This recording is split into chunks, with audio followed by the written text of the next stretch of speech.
एक मामले ने पूरे देश की निगाहें अपनी तरफ खींच ली है। पूरे देश में चर्चा हो रही है। दो नाम है, राजा रघुवंशी, सोनम रघुवंशी। इंदौर का ये कपल गया था शिलोंग घूमने के लिए और फिर लापता हो गया। राजा की डेड बॉडी मिली है। जो आशंका थी वो आशंका सच बन गई। डेड बॉडी ऐसी स्थिति में कि उसकी पहचान टैटू से हो पाई। सोनम कहाँ है अभी तक पता नहीं। और आखिर क्या हुआ होगा इस कपल के साथ, जो कि बहुत खुशी खुशी गया था हनीमून बनाने के लिए और 3 दिन बाद ही लापता हो गया। अब जब खुलासे सामने आ रहे हैं, जब बातें सामने आ रही हैं, तो कई और सवाल खड़े हो जा रहे हैं कि सोनम का लापता होना और राजा की हत्या किसी 1-2 अपराधी के बस की बात नहीं है। आखिर क्या क्या हुआ होगा, कौन कौन लोग शामिल हुए होंगे और अभी तक क्या क्या इन्वेस्टिगेशन हुआ है और कहाँ गलती रह गई शिलोंग पुलिस की ओर से, इस पर बात करते हैं। हमारे साथ मयंक है, नीलू भी है इस खबर को लेकर।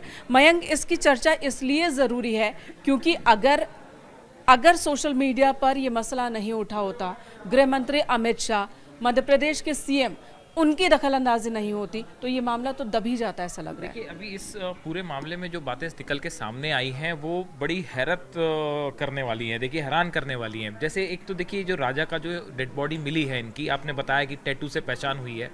इसके आसपास कई ऐसे सुराग मिले हैं जिससे अब तक कायदे से ये बात पता चल जानी चाहिए थी कि राजा की जो वाइफ सोनम मिसिंग है वो कहाँ है। अगर हम संक्षेप में बात करें, देखिए, एक तो पहली बात, इनकी डेड बॉडी के पास एक शर्ट मिला है जिसकी बहुत ज़्यादा चर्चा हो रही है कि ये शर्ट क्या सोनम का है।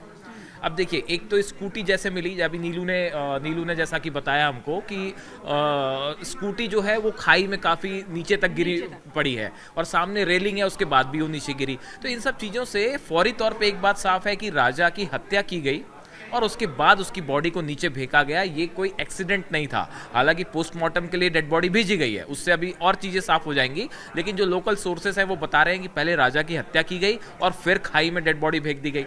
दूसरी बात आप देखिए, इनके ये एक और बात, यहाँ पर खाई में डेड बॉडी फेंकी नहीं गई बल्कि उन्हें नीचे ले जाया गया था। वो जिस जगह पर घूमने गए थे, जो बातें अभी तक सामने आई है, वो जगह बहुत नीचे गहराई में है और कहते हैं कि कई 100 सीढ़ियाँ नीचे उतरकर फिर आप उस जगह को देख पाते हैं, उस नेचर को देख पाते हैं। और वो सीढ़ी भी तीखी चढ़ाई और तीखा ढलान है, पत्थरों की सीढ़ियाँ हैं। आधे रास्ते वो लौट आए, वो नीचे जाते हैं सही सलामत, क्योंकि वहाँ 1-2 दुकानें भी हैं रास्ते में। वो ऊपर जब आ रहे होते आधे रास्ते तक आ जाते हैं, लेकिन फिर उसके बाद लापता हो जाते हैं। जो एक ऑडियो क्लिप वायरल हो रहा है जिसमें सोनम और उसकी सास की बातचीत है, उसमें सोनम यही बता रही कि ये मुझे जंगलों के बीच ले आए हैं और बहुत तीखी चढ़ाई है और मैं वहीं जा रही हूँ। तो ऐसा लगता है कि जानबूझकर किसी ने इन्हें गुमराह किया। बिल्कुल, जिस आप ऑडियो क्लिप की बात कर रही हैं मेनका, देखिए, जब वो ऑडियो क्लिप आया, सास से भी बातचीत हुई है, बहुत सारे इंटरव्यूज हम लोगों ने देखे उनके। उन्होंने कहा कि देखिए, जब मैं अपनी बहू से बात कर रही थी उस वक्त काफ़ी ज़्यादा हाँफ रही थी, कह रही थी मैं ट्रैक करके ऊपर जा रही हूँ। मैंने कहा भी, मतलब सास का कहना था कि मैंने कहा भी कि कहाँ तुम लोग ट्रैकिंग के लिए ऊपर चले गए हो। उसने कहा कि अभी रखिए, थोड़ी देर के बाद मैं फिर से आपसे बातचीत करती हूँ, अभी थोड़ी सी चढ़ाई है। बात वहीं खत्म हो गई। उसके बाद किसी तरह के कोई संपर्क 3 दिन तक नहीं हुआ। ये बड़ी बात सामने आ रही है। और देखिए, जिसकी बात की जा रही थी वो ऐसी जगह है जहां पर लाश मिली है या फिर स्कूटी मिला है, वो ऐसी जगह है जहां पर आम लोग नहीं जाते, अमूमन लोग नहीं जाते हैं। जंगल एरिया है, फॉरेस्ट एरिया है, बहुत डीप जंगल है। और आप मेघालय, और इस वक्त बरसात भी हो रही है, वहाँ पर जाना कई जगह पर रिस्ट्रिक्टेड है। वहाँ मनाही भी होती है कि वहाँ पर जो लोग सैलानी घूमने आते हैं वहाँ पर ना जाए। तो कुछ स्पॉट है जहाँ पर जाने की इजाज़त होती है और गाइड्स भी जो होते हैं ऐसी ही जगह पर लेकर जाते हैं।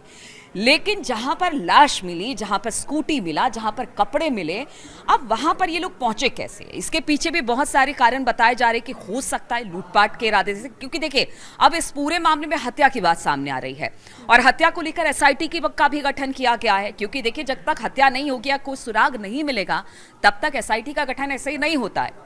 तो अब सवाल यही उठ रहा है कि अगर हत्या है तो किसने की है, कैसे हुई है इनकी हत्या, सोनम कहाँ है, अब तक इसका कुछ पता नहीं चल पाया है। और जिस राजा की बात हो रही है उसकी बॉडी भी डीकम्पोज्ड हो चुकी है, बड़ी मुश्किल के साथ पता चल पाया है। एक जो बात आ रही है, जो फैमिली के पर्सन भी कह रहे हैं कि शिलोंग पुलिस ने बिल्कुल भी सपोर्ट नहीं किया। जब हमने शिकायत की तो पुलिस ने, जबकि ये बहुत आसान था पुलिस के लिए शुरुआती वक्त में ही स्कूटी तक पहुंचना, क्योंकि स्कूटी में जीपीएस लगा था, यानी कि पुलिस ने इस मामले को नजरअंदाज करने की पूरी कोशिश की।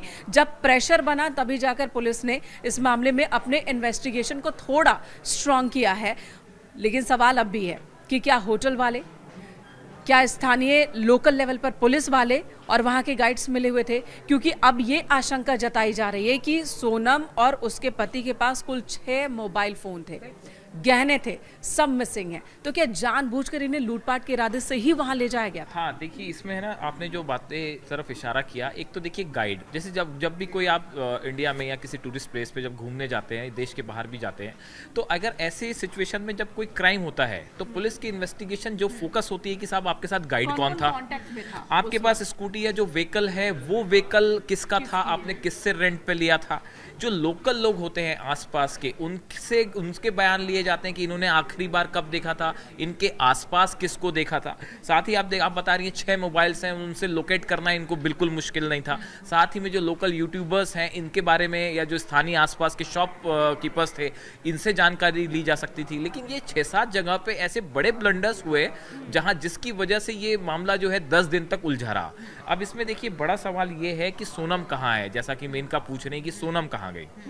जो लोकेशन है जहां पे राजा की डेड बॉडी मिली है, क्या यहाँ पे किसी की हत्या करने के बाद, अगर मानते हैं हम कि मान लीजिए एक मिनट के लिए हम सोचें कि कहीं सोनम की भी हत्या नहीं कर दी गई, ऐसी आशंका जताई जा रही, क्या यहाँ ये संभव है कि किसी की हत्या करने के बाद उसकी डेड बॉडी को इस खाई से कहीं और ले जाया जाए?